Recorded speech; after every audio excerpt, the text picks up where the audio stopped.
I'd like to welcome Rusmir Music from the IFC, the Upstream Operations Officer, to give us the business case for green housing.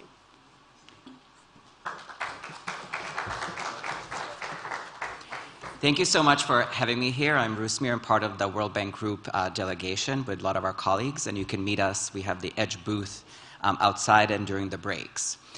So you can also connect with me online if you're doing some live streaming of the conference. I'm a big presence on LinkedIn and on Twitter as well.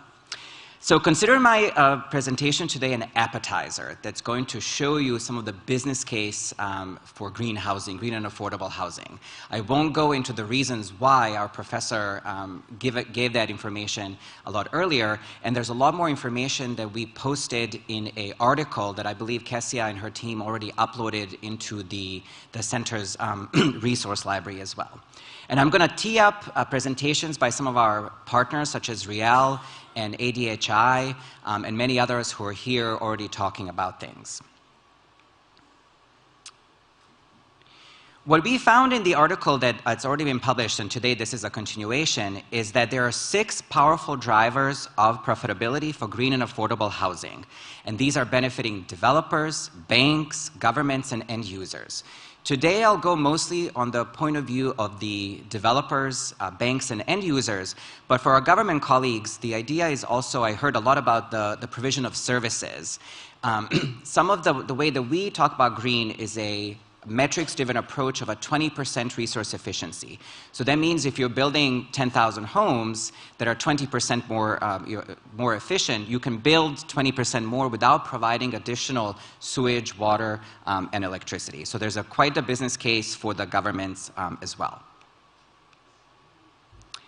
Let's take a look at the profit and loss waterfall for developers. So there's hopefully quite a visual chart that you can see on your left. There are some assumptions made here. These are indicative numbers, but hopefully this will give you an idea of the cost and profit drivers from the point of view of the developers.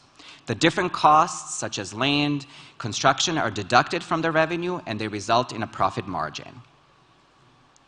Looked at another way, the developer's biggest expense is probably cost of construction.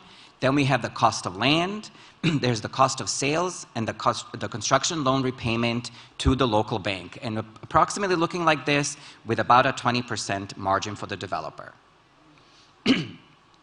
What most developers believe is that green construction brings them no returns.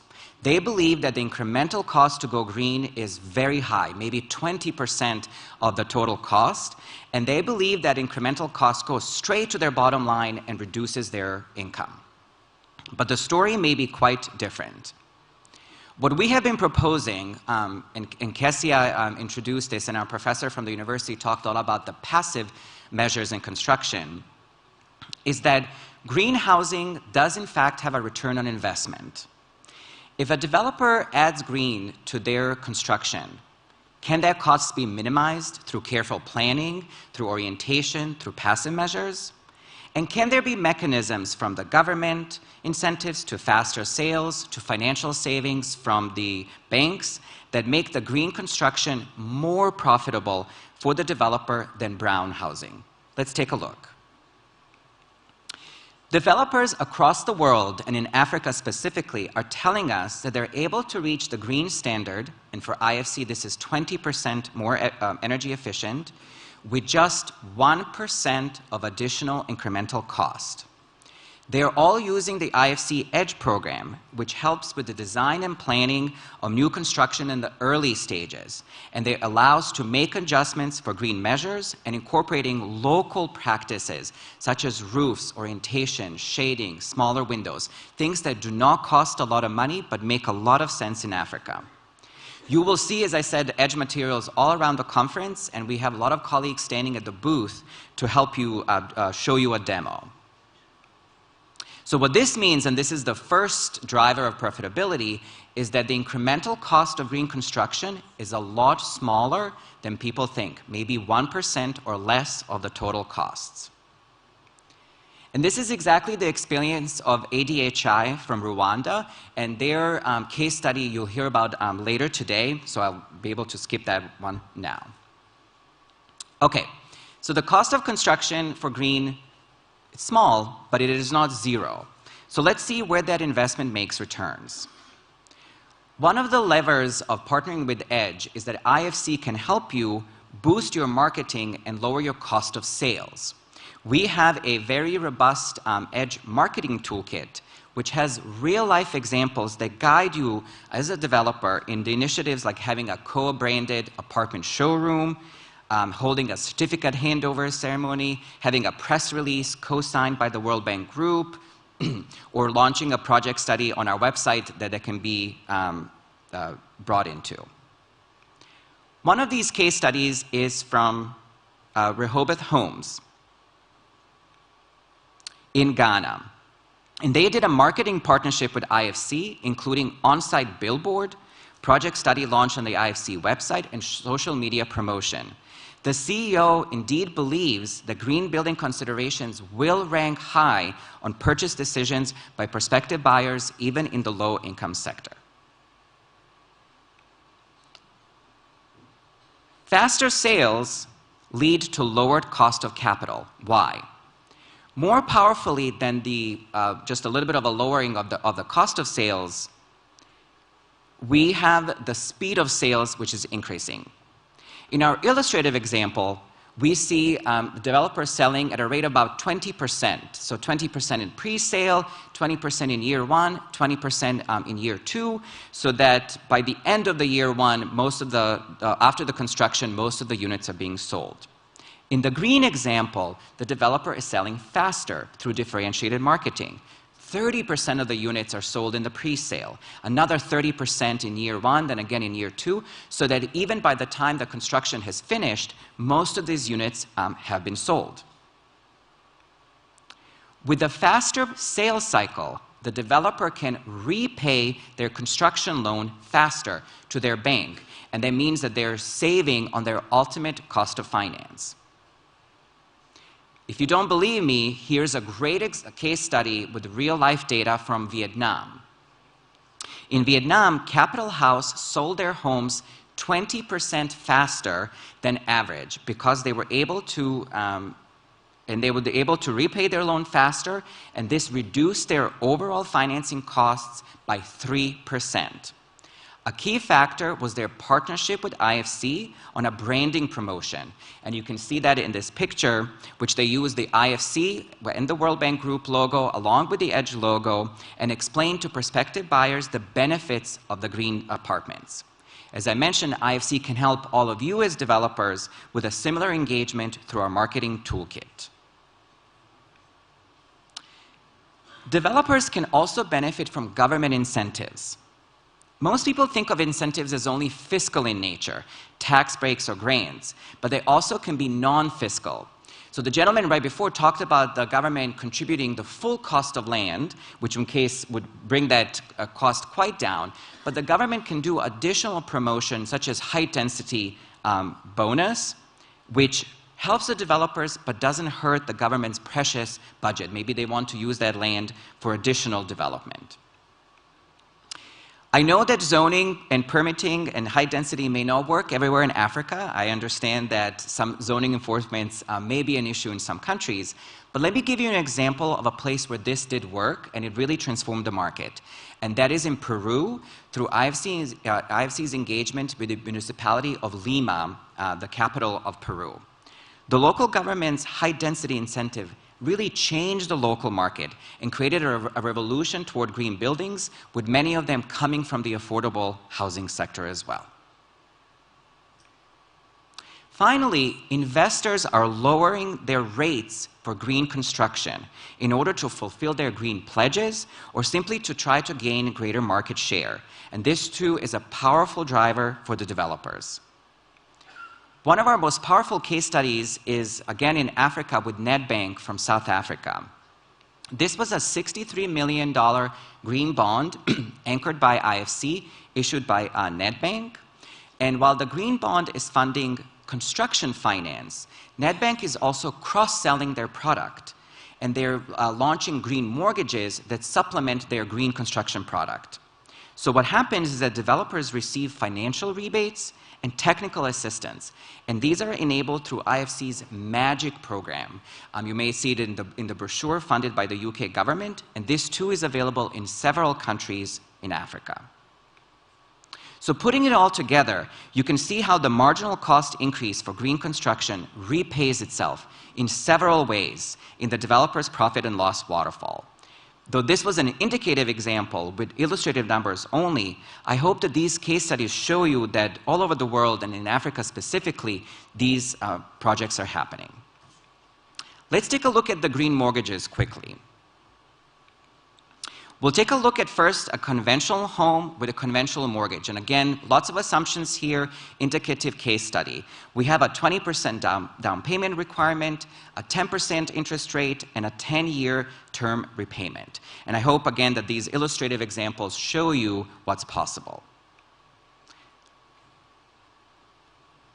Did I miss one? Oh. What's interesting here is that the utility savings for residents and renters are bringing down the final utility cost for the residents. And in case of IHS in South Africa, this equaled 1 month of rent. This is a rental component. So the utility savings over the course of 12 months equal 1 month of rent, and IHS uses that to develop their ultimate marketing product. So what that means, even if the developer chooses to sell their home at an increased price, the utility savings will lower the total out-of-pocket expenses for the ultimate end buyer or renter.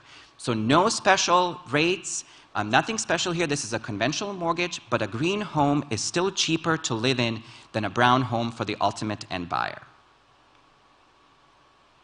Now, developers usually choose to absorb that incremental capex and offset the additional cost through faster sales. One of that examples is Vinte in Mexico. They build exclusively green communities, and their homes sell for about $20,000 US, so comparable to a brown home, but completely certified as green. And this is a very powerful example that shows that Vinte is completely outshining their competition by committing to green.